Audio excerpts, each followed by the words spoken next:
अस्सलाम वालेकुम जी, welcome back. तो सतारा नसई का वॉल्यूम 2 आ रहा है, नेक्स्ट पेज, नेक्स्ट चैप्टर। तो सतारा नसई के बारे में मैं जानना चाहता था कि वो कौन कौन इंसान है, कैसा इंसान है। तो बाबा जी ने मुझे बताया, बाबा जी ने मुझे शरबत पिलाया, गन्ने का जूस, गर्मी बहुत थी। तो बाबा जी ने कहा कि मैं बहुत छोटा था, तो सतारा नसई ने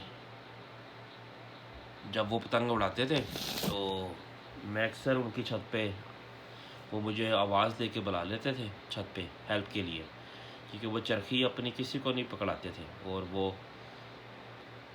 पेच काटने के बाद थोड़ी सी मेरे से हेल्प लेते थे, कि मुझे कहते थे कि तुम छोटे छोटे हाथ उतारते रहो पतंग को, बड़ा हाथ नहीं उतारना, खींचना। तो वो बाबा जी कहते मैं पतंग उतारता रहता था। तो एंड में मुझे कभी पैसे दे देते थे और कभी कोई डोर या कोई गुड्डा एंड में मुझे दे देते थे, तो मैं चुप करके घर चला जाता था। तो एक बार क्या हुआ जी कि बाबा जी ने बताया कि जी कहते मैं बस सुताना सही अपने घर के बाहर खड़े थे और मैं रोता हुआ उनके पास से गुजरा हूँ। तो उन्होंने मुझे रोका और बोला है, पूछा है कि क्या हुआ है। तो कहते ही मैंने उनको बताया कि ये मैंने ना सुबह से खाना नहीं खाया, हमारे घर में सुबह से खाना नहीं पका। तो सुताना ने सही ने पूछा कि क्यों क्यों नहीं पकाई। वो कहते ही अब्बू के पास जॉब नहीं है, उनको सैलरी मिलनी थी तो वो अभी तक मिली नहीं है, लेट हो गई है। तो सुताना ने सही ने पूछा कि ये खाना किस किस ने नहीं खाया। तो कहते किसी ने भी घर में खाना नहीं खाया। तो सुताना ने सही ने कहा कि आप बाबा जी को कहा कि वेट करें। बाबा जी ने कहा जी मुझे, सुताना ने सही ने कहा वेट करें आप, तो मैं आता हूँ। अब सुताना ने सही घर में गए तो खाना इतना नहीं था घर में भी, बस ठीक था, सबने खाना था, पक रहा था या किसी ने खा लिया था। बहरहाल उन्होंने अपनी पतंगें निकाली फेवरेट, जो जिनकी डिमांड बहुत ज़्यादा थी। तो उन्होंने अपनी पतंगें कोई 10 के पतंगें निकाली। सुताना ने सही ने, बाबा जी बताते हैं। तो निकाल के उन्होंने अपनी पतंगें ना बाहर जाके किसी दोस्त के घर के बाहर गए और जाके बेल दी है और कहा कि ये पतंगें आप ले लें और मुझे थोड़े से पैसे दे दें। तो बाबा जी कहते मैं ये सारा मंज़र देख रहा था। बहरहाल उन्होंने रिक्वेस्ट की उनको कि मुझे पैसे अभी दे दें। तो उस इंसान ने भी उनकी सुताना ने सही की रिस्पेक्ट की और उनको पैसे दे दिए। और सुताना ने सही ने ला के ये मेरे हाथ में पैसे दिए हैं, बाबा जी बता रहे थे। तो कहते उस दिन से मैं सुताना ने सही का फ़ैन हो गया। तो उन्होंने कहा कि आप ये पैसे लेके घर जाएं, अपनी अम्मी को दें और खाना खाएं। तो कहते उस दिन मुझे लगा कि जैसे कोई ना, मुझे कोई दोस्त मिल गया, मुझे कोई उस्ताद मिल गया। तो बहरहाल उन्होंने अपनी अम्मी को पैसे दिए हैं और खाना खुना खाया उन्होंने। बहरहाल शाम को बाबा जी कहते हैं कि मैं फिर उनके घर के बाहर आ गया सुताना ने सही के। तो वो क्रिकेट खेल रहे थे, सुताना ने सही क्रिकेट भी खेलते थे। तो कहते हैं मैं उनके साथ ना क्रिकेट की जब बॉल पीछे जाती थी ना, तो वो बाबा जी कहती मैं बॉल पकड़ पकड़ के ला के ना उनको देता था कि मुझे भी खिलाएं। तो इस तरह अटैचमेंट हो गई ना। तो अब 24 घंटे में तकरीबन 12 घंटे के बाबा जी कहती मैं सुताना सही के साथ रहता था। तो कोई भी काम होता था तो मैं भर के जाता था, कि पूछता था उनको कि आपको किसी चीज़ की ज़रूरत तो नहीं है। छत पे कहते ही मुझे उनका आना टाइमिंग की समझ आना शुरू हो गई, कि वो किस टाइम कॉलेज आते हैं, किस टाइम स्कूल से आते हैं, कहाँ कहाँ जाते हैं, तो कब छत पे जाते, तो मुझे भी शौक़ पैदा हो गया। तो इस तरह ये उनकी सुताना सही के करीब आ गए। तो सुताना सही अक्सर स्कूल जाते थे, उसके बाद पारा पढ़ने, उसके बाद ट्यूशन के बाद थोड़ी देर वो घर के बाहर खड़े होते थे। पतंगबाज आते थे उनके पास, जो पतंगें लूट के आते हैं लुटेरे, वो उनको पतंगे ला के देते थे।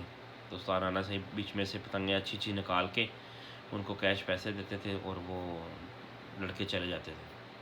तो इस तरह मामला चलता रहा। तो वो बाबा जी कहते मुझे भी शौक़ पैदा हो गया और मैं फिर उनके साथ ही उनकी छत पे वो जिधर भी जाते थे गेम करने के लिए तो मैं उनके साथ जाता था। बहरहाल ऐसी छोटी छोटी। और बाबा जी कहते हैं कि ये वो एक बार उदास हो गए तो वो पतंगबाजी नहीं कर रहे थे। तो पता चले कि उनके घर वालों ने ना उनकी पतंगें सारी फाड़ फूड़ दी हैं, जला दी हैं। तो सुल्तान सईन आप छत पे भी नहीं आ रहे। तो मैं उनको मिलने गया हूँ, उनसे पूछा कि क्या हुआ है। तो उन्होंने बोला कि यार अभी ना फ़िलहाल अभी मूड नहीं है मेरा, पतंगबाजी करने को दिल नहीं करता। तो कहते मैंने उनको पूछा क्या हुआ है, कहते यार नहीं वो घर वालों ने पतंगें सारी ना जला दी हैं, तो मेरे पास पैसे भी नहीं हैं। तो वो जो बाबा जी कहते मैंने ही अपने दोस्तों से पैसे मांगे तो एक चिगट्ठी ला के उनको दी है, पैसे जमा करके ना एक चिगट्ठी नई बाई करके सुल्तान साईं को दी है। तो कहते ही मुझे बड़ी खुशी हुई। सुल्तान साईं ने जब पतंग को हाथ पकड़ा है तो पतंग को जब उन्होंने चेक किया ना तो सुल्तान साईं के चेहरे पे जो मुस्कुराहट थी ना वो अभी तक नहीं मैं भूला। तो उन्होंने कहा यार डोर भी नहीं है मेरे पास, घर वालों ने जला दी है सारी। तो कहते बहरहाल सुल्तान साईं ने थैंक यू अदा किया ही बाबा जी कहते हैं मेरा। तो उन्होंने कहा यह पतंग आप घर ही ले जाएं, मेरे घर वालों ने पहली पतंगें फाड़ दी हैं मेरी, तो आप ये रखें और इसके बाद जब हम मेरे पास जब डोर होगी ना तो फिर आप लेकर आना। तो और एक और चीज़ उन्होंने नोट की कि ये सुल्तान साईं कभी भी किसी शादी के ऊपर नहीं गए, घर वाले सब जाते थे, कोई भी पार्टी है कोई बर्थडे है सुल्तान साईं नहीं जाता था। वो कहता था नहीं मैं अपने घर में खुश हूँ। तो वो कम ही मिलते थे, उनकी दोस्ती यारी भी कम ही लड़कों के साथ थी। तो ग्राउंड से स्कूल से स्पारा से ट्यूशन से छत पर, और गली में क्रिकेट खेलते थे वो, साथ स्नूकर का भी शौक़ था उनको। बहरहाल इसी तरह वो अपनी ज़िंदगी गुजारते रहे और पतंगबाजी करते रहे। फिर अच्छे ग्राउंडों में जाना शुरू हो गए, पतंगबाजी करना शुरू हो गए। और उन्होंने बड़े बड़े अच्छे पेज काटे हैं।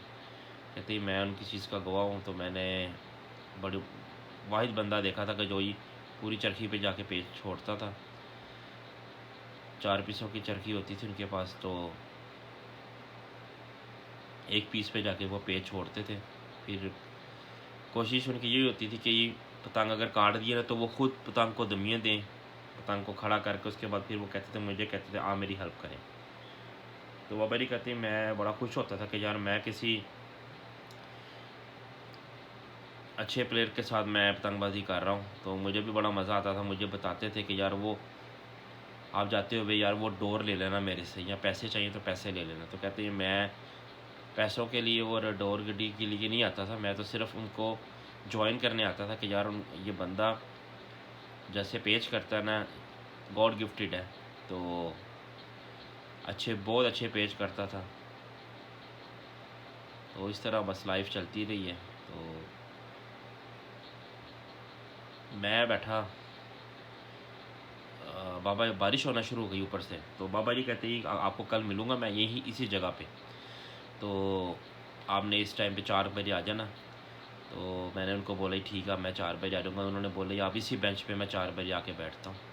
तो हल्की हल्की बारिश शुरू हो गई थी। तो वो कहते हैं आप पहले गर्मी थी, अब बारिश होना शुरू हो गई है, आप बादल आ गए हैं, आप घर चलें तो इंशाल्लाह कल आपसे बात होगी। तो ये ओके उस्ताद नन्हे साईं का नेक्स्ट चैप्टर जो आ रहा है वॉल्यूम नंबर 3 वो वेरी इंटरेस्टेड है, उसमें बहुत चीज़ें आपको सुनने में मिलेंगी। प्लीज़ लाइक एंड सब्सक्राइब कीजिएगा उस्ताद नन्हे साईं के चैनल को। अल्लाह हाफिज़। अस्सलाम वालेकुम, वेलकम बैक जी उस्ताद नन्हे साईं का channel. Please like and subscribe कीजिएगा। इधर बनने लगे हैं आलू चने और इधर बनने लगे हैं आलू अंडे। तो मैंने कहा ज़रा आलू अंडे की और आलू चने की हजरत, जैसे चाइनीज़ बंदा बनाता है ना, चाइनीज़ सूप चाइनीज़ राइस, इसी तरह मैंने कहा चले आज ना स्नो हो रही है तो आलू चने और आलू अंडे खाए जाएँ। तो ये मैंने आलू काट दिए, अंडे भी डलेंगे, ज़बरदस्त चीज़ बनेगी आज, बड़ी बम्ब बनने लगी चीज़। प्लीज़ लाइक एंड सब्सक्राइब उस्ताद नन्हे साईं के चैनल को। ओके जी, मिलते हैं आपको ना बाद में। अस्सलाम वालेकुम, वेलकम बैक। की ये आलू अंडे बन गए और आलू अंडे ऐसे बन गए हैं कि मैं आपको क्या बताऊँ। सुबह का नाश्ता और दोपहर का भी लंच, डिनर समझ लो जो भी है। आलू चने आलू अंडे ऐसे बनेंगे। भाई मेरे आलू चने रेडी होने वाले वो भी। तो यह रेसिपी बहुत ज़बरदस्त ही है। ਇਹ ਤੁਸੀਂ ਸਾਡੇ ਕੋਲ अगर रेसिपी आ जाए ना ਜਿਹਦੇ ਕੋਲ भी ਤੁਸੀਂ ਚੱਲ ਦੀ ट्रेन आलू अंडे ਵੇਚ ਸਕਦੇ ਹੋ। चैनल ठीक है, प्लीज़ लाइक एंड सब्सक्राइब। अल्लाह हाफिज़।